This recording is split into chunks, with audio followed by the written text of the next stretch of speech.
So good morning, good afternoon, good evening, depending on where you are. Welcome. This is our monthly support call. It happens the first Saturday of each month. We do have our practitioner come and share their journey with us, and then answer our questions. Um, we also have another session. It's called the product deep dive, which we have the third Saturday of each month as well. That is where we call our practitioners. They come in and then look at a particular project or particular application or particular product or product suits, as the case may be, but give us a demo on a particular product area and give us deep dive on it, hands-on, so that we kind of like understand, demystify, if you will, what that product can do, and and then provide us with guidance, and then tips and tricks, or tools of the trade, that they have from working within the space. We do have Adeola as well as Nonye come and join us. Thank you. So what's going to happen is this. Um, I want to believe that each one is familiar with the collaboration tools, which is WebEx. But it seemed like Zoom, Skype, GoToMeeting, they have a lot of them. Teams. You do have those, the chat feature. So there is the emoji. You can raise your hands. If you have a question to ask, you can use the chat, or you can use a direct message. All depends on the capabilities. As we go along, we have our question set that we would use to kick the journey off, and then as questions come in the chat, we would go ahead and ask our practitioners the same. Um, to kick us off, remember housekeeping. Once you come in, you can mute yourself. Especially if you're in a noisy area when you're trying to ask your questions, be mindful of others too. So we'll go ahead and start with Nonye. So let's go ahead and ask our first question in here. The first question is to get to meet you. So a bit about yourself. So go ahead, Noya. Over to you. Then we get Diola. Thank you. Okay, thank you. Thank you so much for having me today. My name is Nonye, and I live in Canada, and I am a technical consultant. I would also describe myself as a tech enthusiast. I have about 10 years of experience collectively. I started off my career in the banking system in Nigeria, and then I moved to Germany, where I couldn't get a job at first because I couldn't speak fluent German. I couldn't speak native level German language. And so going to Germany, I did international business management, but when I was going, nobody told me that there was no business for me to manage in Germany, right? Except as I had like native level language for speaking German. So I transitioned to tech about 2021 fully. I would say I transitioned fully into tech in 2021, and that was into ServiceNow. So it's safe to say my transition was basically to save my life, right? Because I had to earn a living somehow, and the only way to do it would be to be in the tech space where German language wasn't very required. Yeah, and that's how I got myself here. And that's about me. Thank you. Good deal. Good deal. Diola, over to you. Thank you. Yeah, thank you very much for the opportunity to be here. My name is Adeola, and I can describe myself as a ServiceNow analyst.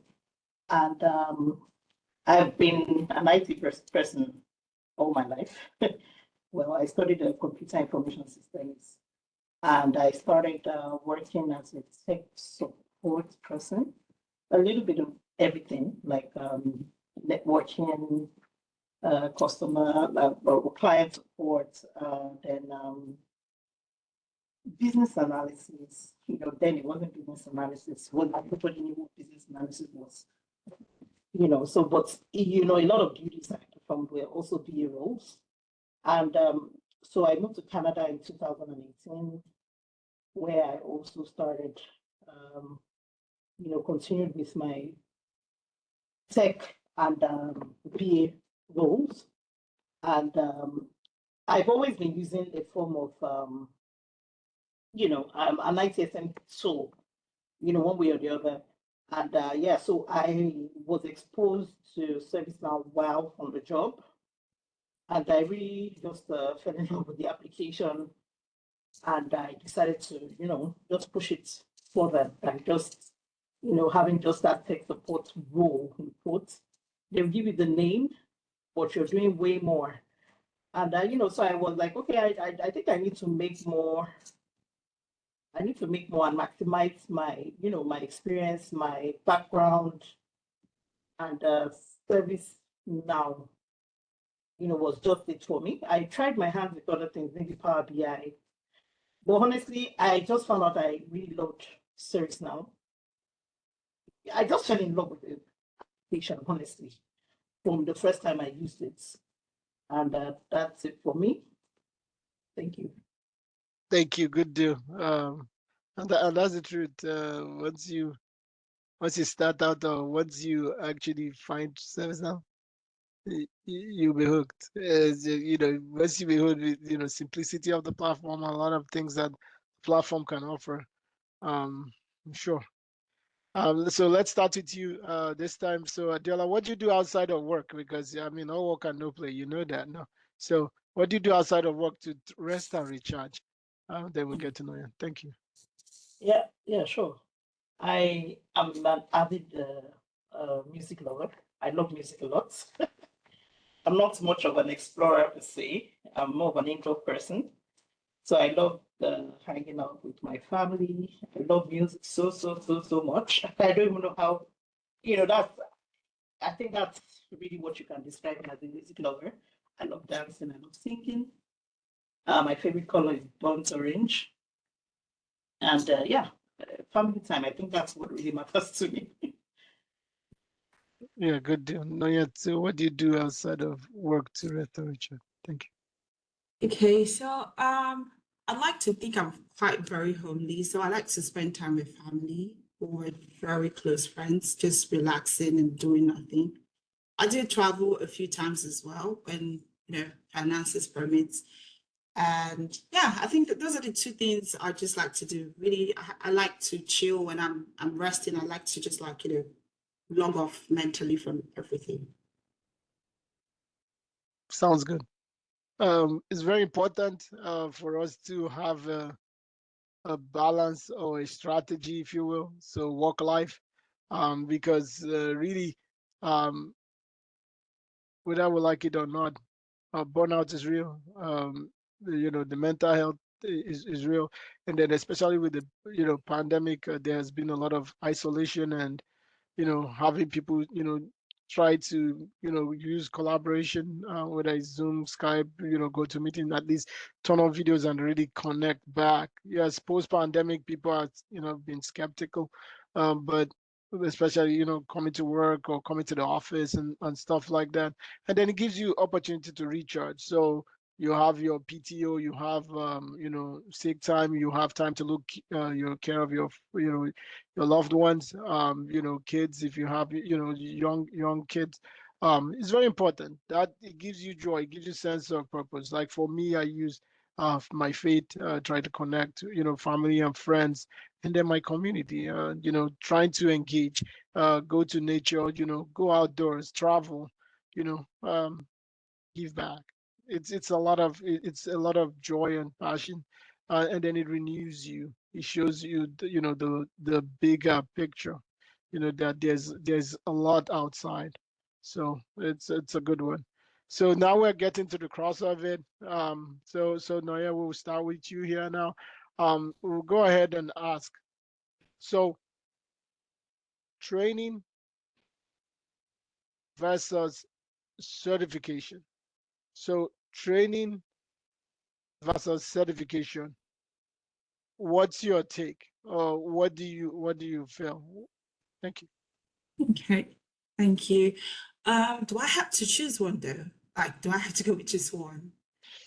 Right, it's your choice, right? Remember, there's no right or wrong answer here. It's Right. not like it's a Okay. checkbox. Yeah.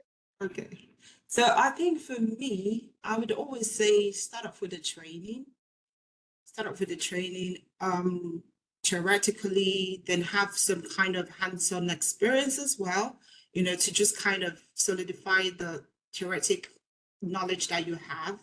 And then certification as well plays an important role because it's one thing for you to have the training, have all the skills, but you need to also like show a proof of what you know. And the only way for you to do, because nobody's really going to give you the chance to come and try out on a job while they are paying you. So I feel like the certification also is important to show that, oh, I have this knowledge and I have this skill.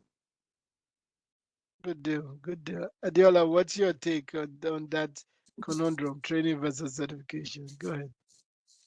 Yeah, both. It's both for me.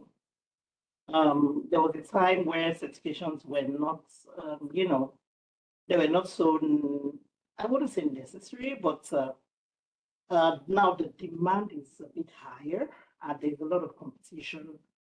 So by all means, get trained. By all means, get certified. And we're not talking about one certification now. We're talking about like, before one was okay, two, we're talking about get certified, one, two, three, four, so that should be more competitive and you have more authority, on, for recruiters and companies. And the training is also very important, extremely important, because even if in my own experience, and I don't consider myself as a slow learner or, I can say I understand some things easily, even when you have done the ServiceNow portal, the training from ServiceNow. Honestly, I still think it's worth investing in the training, especially with somebody that has worked with it before, that's in the industry and can show you what real life experiences, real scenarios, real life scenarios, what they really look like.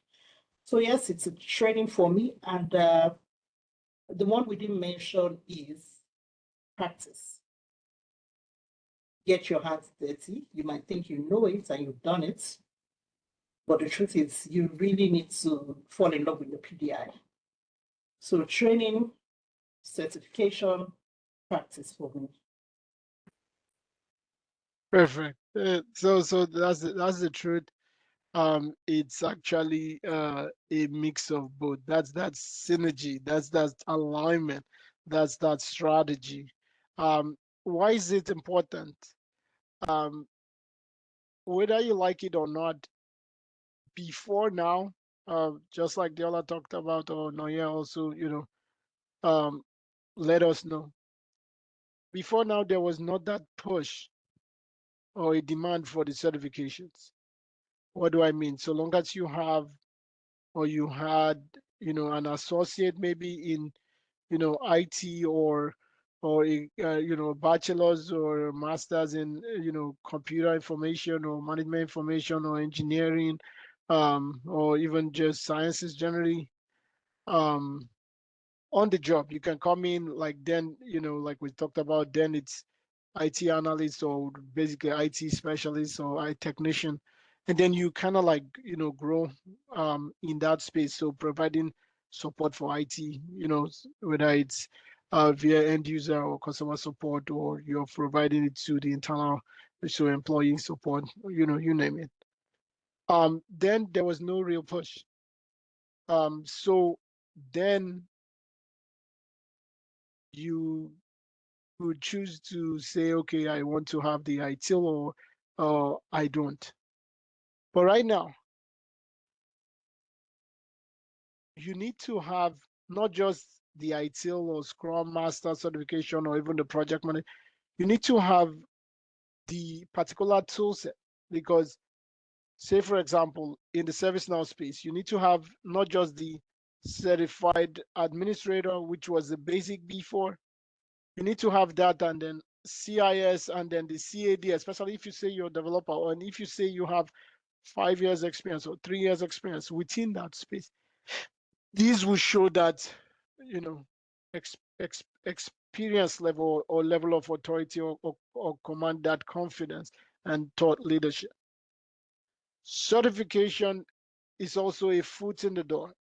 It gives you opportunity for you to get filtered using those application tracking systems, so you get interviewed. Your resume gets to be brought to the fore, will be filtered or be selected, and then you get those interviews, and you definitely land you a job.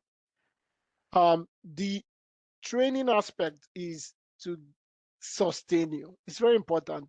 For me, you can do the on-demand training if you pick things easily.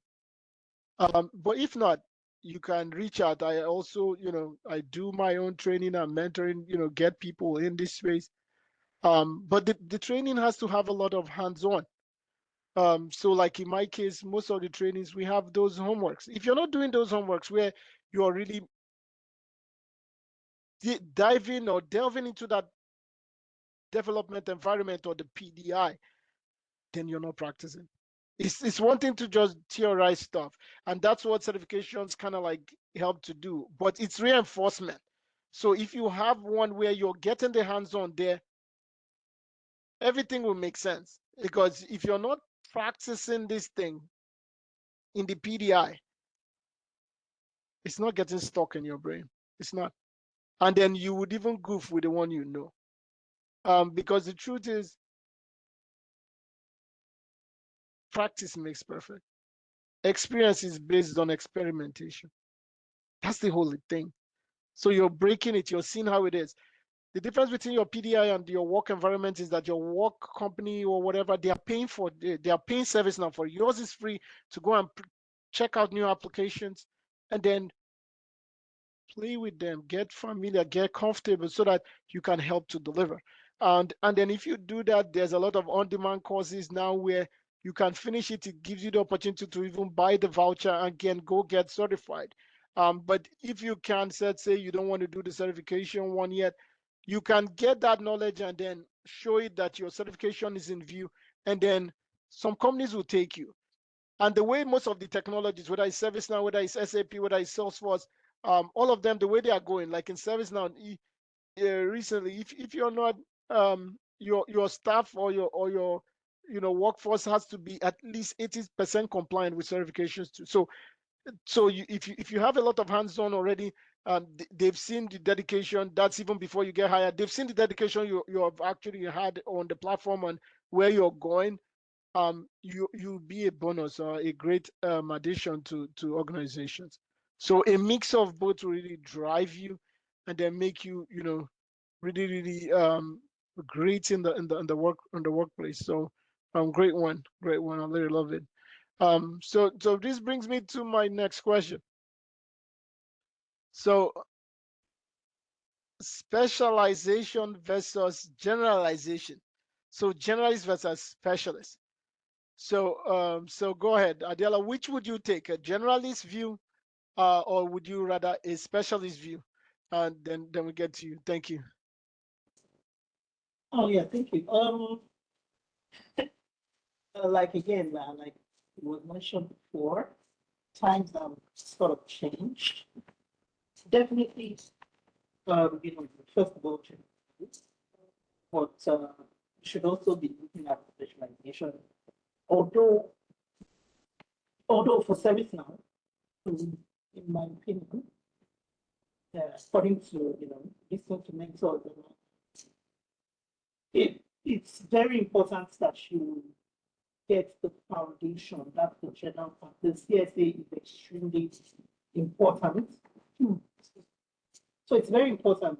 So it's very, very necessary that you get that foundation. You understand. So you have to be a generalist first to definitely help you when you want to specialize. So at first, get grasp what service now is. Because I believe those specializations are just, it's not like a building, it's not like a step ahead. You'll still see familiar models, familiar things you do, you know, as generalists. You still see them when you come to. So yeah, it's again, it's both for me. Start with being a generalist, then understand it perfectly, know what it entails, then you can move to specialist. Good deal. Nonye, so over to you. What do you think? Yeah, okay. So I totally agree with what she says because I feel like this question depends on really where you are in your career and where you see yourself going. So started off, it would be very advisable that you become you are a generalist at least for the first time, and then to know or gather as much knowledge as you can, broad and very have broad perspective about different platform, different modules, especially in service now. Service now is really very very I'll use the word huge. It's just the things to learn are just endless. So it would be nice for you to be a journalist, at least for starters. And then if, as you advance, if you really enjoy, working across different domains, you can just stay a generalist, or you can then decide if you want to specialize in one specific area. There are pros and cons for each for any of this option, but then it just depends on what what's where you see your career going or what you want to do with yourself, basically. So true. And for me The personally, I think I'm at that explorative stage where I feel like, yes, I want to be a generalist right now. good deal, good deal. And that's also true. Adeola and Nonye have really hit the nail in the head. Depending on where you are in your career, and then depending on the tool, like IT is broad. IT is broad. You could even the roles or even the industry. There's a wide range, a broad range of industries you can work in, whether it's consulting, whether it's manufacturing, whether it's healthcare.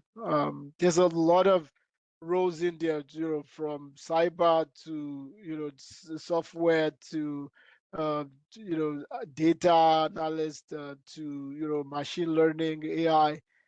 There's a lot of roles too as well.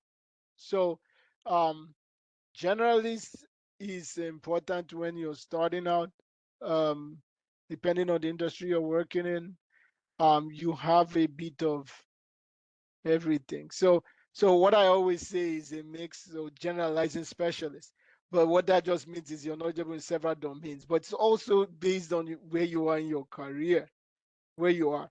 The generalist gives you broad knowledge on several domains. You're not necessarily focus on any area, but you have knowledge to be able to go in. In fact, once you're a consultant, back in the day we used to, hear them as management. Once you're a consultant, you're already in that realm. Once you're a consultant, you're already in that realm. There's that belief that you're a magician. You just come in and wave a magic wand and everything just goes, right? But that's just because your ability to research. That's the key here. You're doing it afraid. You're coming in. You're able to ask intelligent questions just from getting context. You're about questioning, and that's analysis. That's why I keep telling people this. So basic, everyone's an analyst first. Some can just be technical, where they are looking at how the systems work and configurations, design. Some are focused on the process or function. So those are looking at business, the users and stuff. But the key here is if you are coming in as that generalist, you would always find a project to do. And now imagine if you're working for like a consulting firm or business process firms where they all go and outsource or get business from others. So they get you as an employee, then they send you over there. So you would always have something to do in that regard. So say for example, if they win a project that is strictly ITSM, for example, or IT related, you would go fit in because you can come in there, look at documentation or look at some sample stuff. You can hit the ground running. If they get HR process, you can come in there, look at the thing, and you can make sense of it, and you would do well. So at every given go, you would always have you a job. You would always, you're not necessarily going to be, like they say, there's guru or special, but they know you will come in and do decent job, right? So you, and then software development is a team, so you're not the only one. You're doing it with a team of others. So you're putting your 2 cents, everybody's putting in their weight. As you grow along the way, you would find areas that interest you or that tie back to your, your first love. For example, maybe you're an engineer, you want to look at technology in that regard. Maybe you're a people's person, you're HR, you're looking at HR domain, or you like security, you can go to GRC or all those cyber space. You would now start to tailor towards that specialization, or you add that into your portfolio of work or body of work or the ways of working that you do, because now you're now trying to narrow down or streamline to there, because to you that's where you find your greatest happiness, or that's where your all your energy kind of like comes in. So that will make a whole lot of sense to you. So in that way, you're not losing out on your generalist hat, you're just trying to be much more targeted. But if for some reason, like you find yourself maybe out of that specialist realm, and then you still have that your generalist, to pull into, so that you can get you a job, as a stopback until you see that kind of projects again, things like that. You will always be busy. So, you would always be looking at leading or being in positions where you're part of a center of excellence, an innovation team. So, COEs and things like that, teams that just come in, and really do their best work. So you would always be sought after. So great one, very, very important. So like I said, it might look like a lot initially, but it will be helpful along the way, especially as you mature in the industry and this space. To really, really help you. And then no knowledge is a waste. That's the brain power. Right now it's knowledge economy. So you don't know when you will need it, and then when they call you in, and then you just browse documentation, ask 1 or 2 questions. Say, I need that person on my team. Please just go and look for them. In fact, any amount I'll pay. It will pay you. It will pay you. It will pay you. It might not be immediate, but yeah, it's definitely going to pay you for sure. Great responses. So Nonye, this time we'll start with you. We are rounding off, but no question in the chat yet, so we are good there. So if you have any questions, you can raise your hand, or you can drop the question in the chat. Feel free, so that we can get our practitioners to answer them. We have the burning desire. So with AI, with machine learning, with changes or evolution in technology, how do you keep up? How do you keep up? Okay, so how I keep up is doing continuous learning. One, because the IT space, is changing so fast, and you like what you know today might be irrelevant by tomorrow or next. It's just keeping up. So me, basically, I try to join communities, right? I stay in touch with communities, people who are doing the same thing that I want to do or am doing, getting information from these communities, keeping myself updated with new technology. Like I said, even when I don't even intend to go into that space, I'm someone who is really very committed to continuous learning and continuous improvement. I'm always looking for something to do to grow in my knowledge and skills. However, so I join webinars, I join trainings. I'm very inquisitive as well. So if I have no idea what this is about, I see a topic somewhere and I don't know what it's about, I'm going to research it.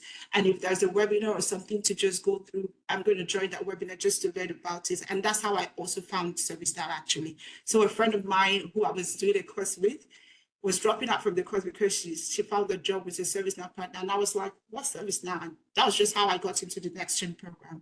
So doing that, and recently something else I picked up from is networking, really. Networking, going to events and not just sitting in that event like a silo, get to meet people, just, meet meet people and keep the conversation going. Good deal. Good deal. So, Adeola, over to you. How do you keep up with trends? Yeah, well, it's quite similar to my own. For me, yeah, communities, video, WhatsApp groups, Telegram, ServiceNow community groups. Yeah, then YouTube is also a very great resource, you know. So it's basically having that inquisitive mind and, wanting to, if you have that thirst for technology, you're someone that loves technology, you definitely want to know what's going on.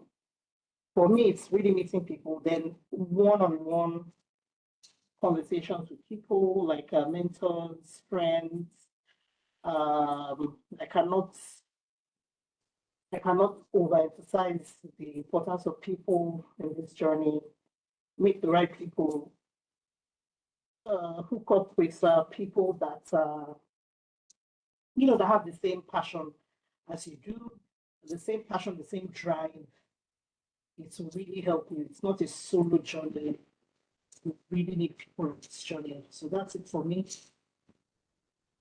Thank you. Thank you. That's so much. Um,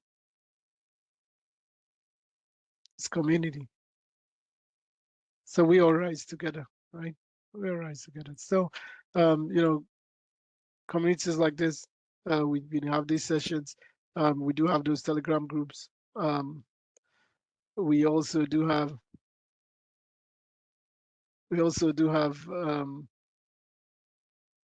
the ServiceNow now community. They have the Slack channel. They have academy sessions. They have the knowledge events, as well as the sales kickoff. There is webinars. Even we talk about, there's a lot of resources, and we share them all every week. ServiceNow provides a ton of them. Customer success, the documentation. There's a lot to keep up, and IT is broad like that. So sometimes, coming into those sessions where they do those demos, yeah, so that you can also go, try them out. If you fail to attend knowledge, go online. Knowledge, the online experience is there, which have, a ton of the recorded sessions, so that you can go take a look and see what to expect, and what's coming. And then if you are if you're new to technology, there's always that career journeys, the next gen program. There's also, if you're new to AI, everyone is in that buzz, so try to do the welcome, or AI overview.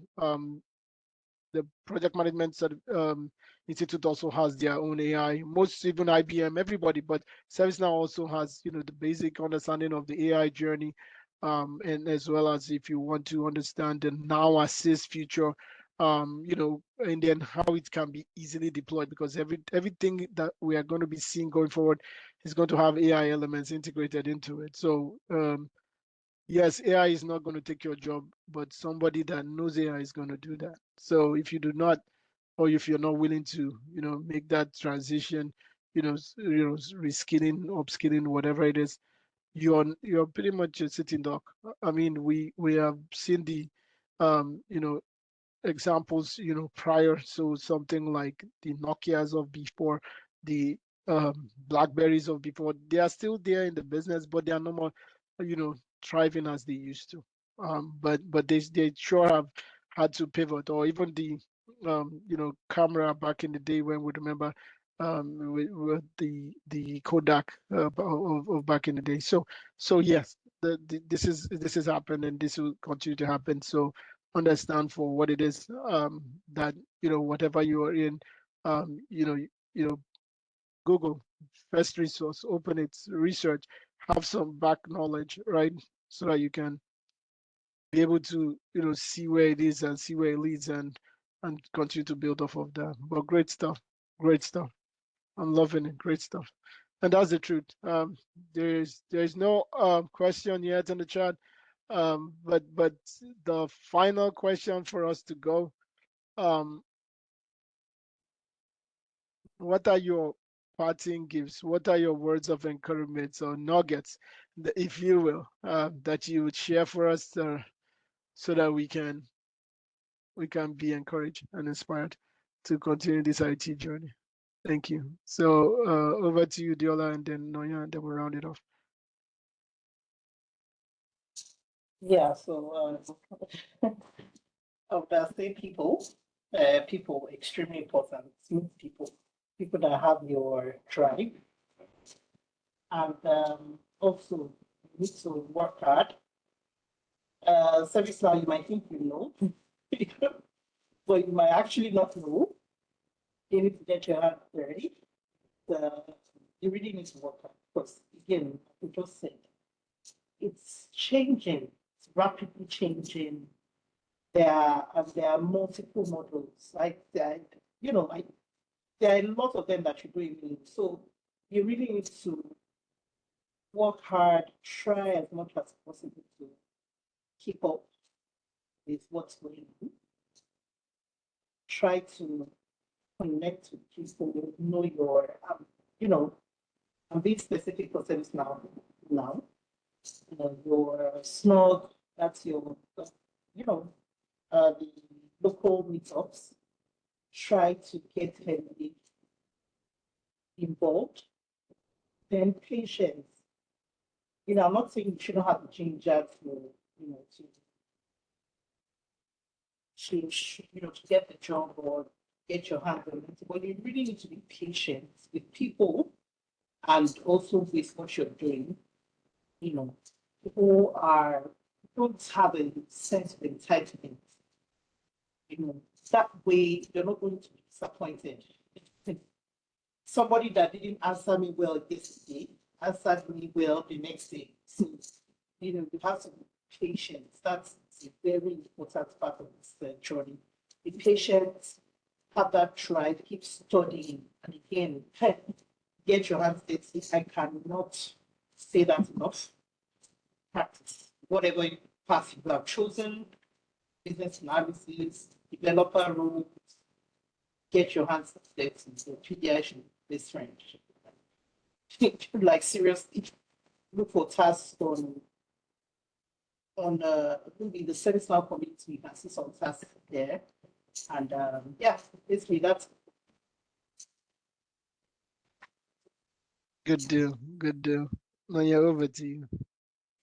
Okay. For me, I think I would start off with, it just also depends on where you are. So if you're starting off like really very new into the IT space, I would also want to just add, because I know this was also my problem. At that stage, everything looks very attractive. You don't know if you want to go left, you don't know if you want to go right. Everything is just making sense. Whoever says Salesforce, you move this way. They say SAP, you move that way. I think at that stage, it was really very important that you narrow down your options, very much, or rather very quickly, when you just start thinking about transition. You narrow your options so that you're not expending energy chasing too many things, because it can get very tiring, and it starts to make the goal look very unreachable. So that's really a huge problem, and I know I faced that for sure. And then once you have been able to narrow down your options and you have decided, oh, this is what I want to do, get fundamental knowledge in that field. Start off with the basics. There's no need to try to be in a hurry, to jump the steps and quickly get there. Get the basics, learn what's needed, get practical experience, then get certified, network. I'm talking like people who mentored me a few weeks back. Network. Stay updated always with what's changing, what's happening. Be curious, be very inquisitive, be open to learning. And even when you get your foot into that door, it's not like you have reached the finish line and you're like, oh, okay. Now you have to always continuously try to upskill, get better. And even if you think you have gathered all the technical skills, how about your soft skill? Just doing something to just be personally growing is very, very important. And of course, I would not underestimate the use of mentors. all the mistakes that you would make, they would kind of like, I'm not saying that the mentor is going to protect you from making any mistake ever, no, but at least you would not make as much mistakes that, or, make the wrong turns as much as you would if you have no mentor. Mentors are really important. At least they would stop you from making the mistakes that they made, for sure. So yeah, and set very clear career goals with, timelines to help you keep focused. For me. Thank you. Perfect, perfect. So well, so well. So I see, Eri, you have a question. Okay. Yeah, Chief. Oh, go ahead. Yeah, so sorry. Joined with someone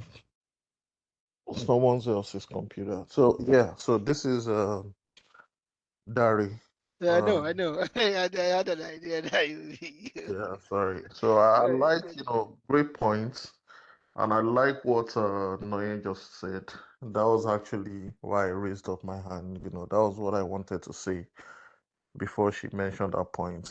One thing I've learned from experience is, you know, just like she said, it's pick something, narrow it down, and just chase that thing. Try to master it, get certified in that domain, and hone it, right? And I would, Inemeka would probably have an idea why I'm saying this because, he's been he probably would know the people I'm talking about. So, when we started service now, back some years ago, so.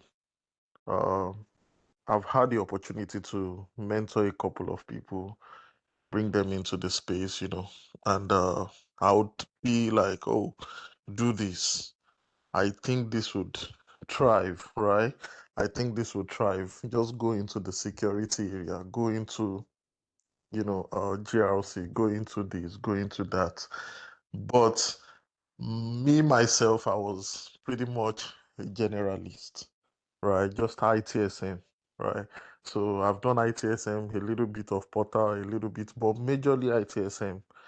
And over the years, what I see is that those people that really just went into something, just focused on either ITOM or, the people we started together, either ITOM or, you know, SecOps, their worth started appreciating, their value started going up.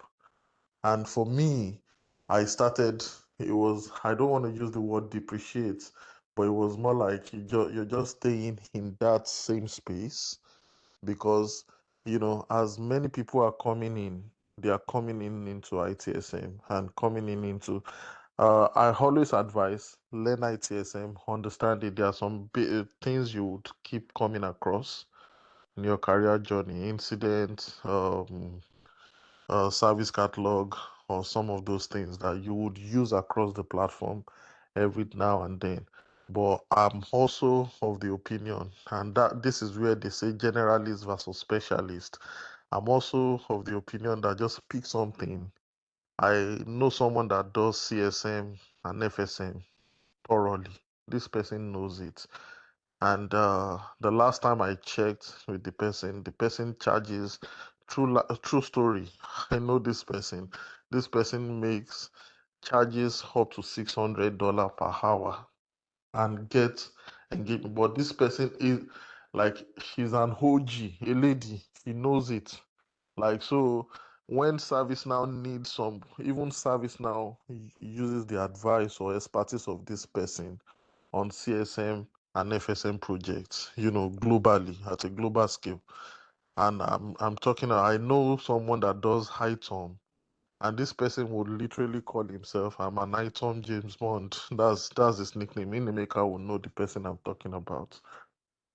And this guy, I tell you, but these are people that when you interact with them, if I have any ITOM question, I think it was just 3 weeks ago, I needed to do something at 3 o'clock. I called him at 2:30 and I was like, please, can you jump on this call with me?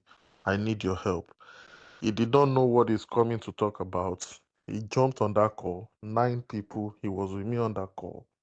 And all the questions that had to do with CMDB, ITOM, service mapping, this guy confidently answered those questions. So he knows, and I know someone that does GRC, and I can close my eyes. He's been on this call to talk about GRC some months ago.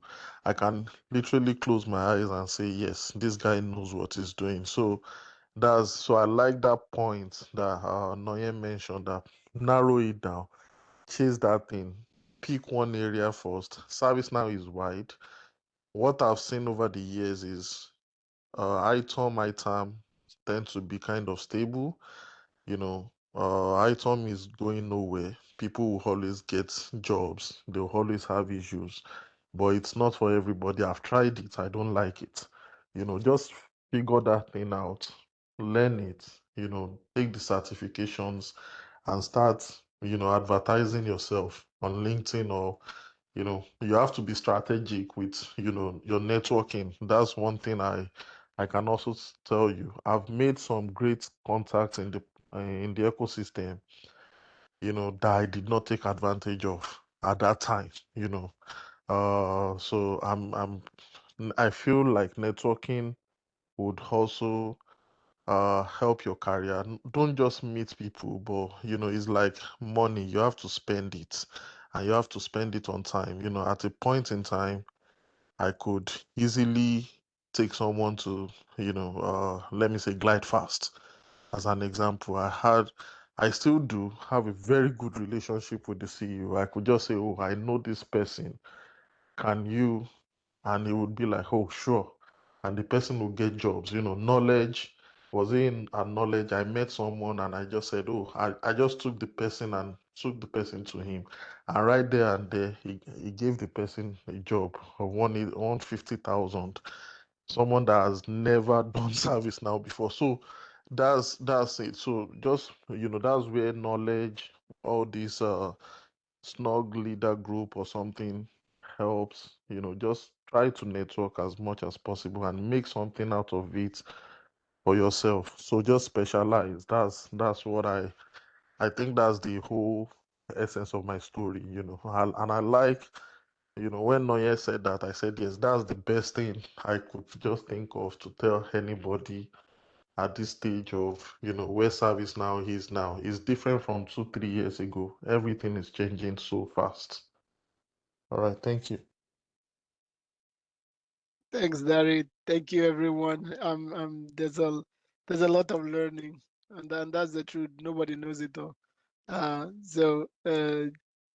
The whole essence of being in service now is to ensure that we're doing our best, right, to make sure that everyone is carried along, especially in this journey. You're gonna be doing a ton of networking, a ton of drum rolling, advocating and um, selling yourself, marketing yourself. You're cheerleader, you're your best leader. So try as much as possible. The recording will be out in a bit. The recording and the password. So you are able to go ahead, download it, play it out. We would have Nonye and Adeola's contact information, so you can send them email or you can connect them via LinkedIn. That way you can continue to network. I mean, that's the whole essence of it. Um, push yourself out there. New things, learn new things. Share it, engage with people in the ecosystem. That's the only way to go. Thank you, everyone. Have a good rest of your weekend. Bye bye. And happy new Thank you month so too. much. Oh, Bye, thank everyone. you. Thank you. Bye bye, everybody. Thank you.